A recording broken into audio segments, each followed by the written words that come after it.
The Sangre de Cristo Mountains, an inspiration for generations of artists. Each morning the paint pot tips and spills over, the sun casting its beauty for the artists below. Life in the valley is paced with that beauty. Sculptors work in the morning light, moving with the sun. Sure. Michael Naranjo has lived in these mountains all his life. But for him, they are only memories. Hey, girl. How's my pretty girl? Michael Naranjo is blind. Naranjo lost his sight in Vietnam, took up sculpturing to find new visions.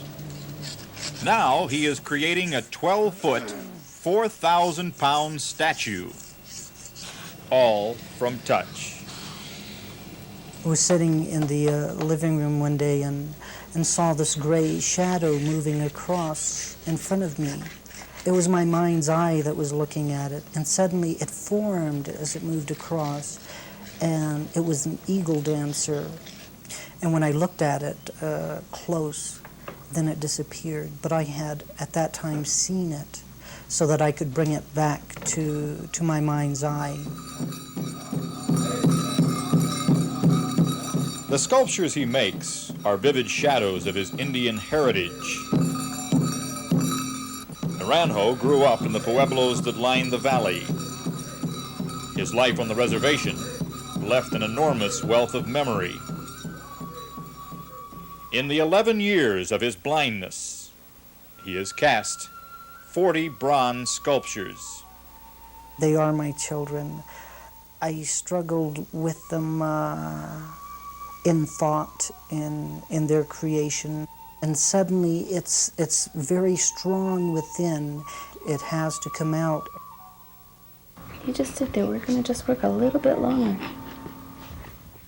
Michael's loss has intensified his appreciation of life. Okay, let me look at that shoulder blade again. Last year, he married.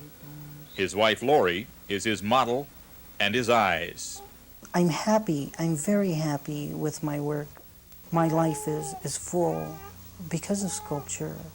If I had a choice of sight or sculpture, I wouldn't take sight. How about right over here? Michael Naranjo lost one gift, but found another. Let's just go a little further. He sees more deeply than most, Okay? for he has learned that life has both happiness and pain.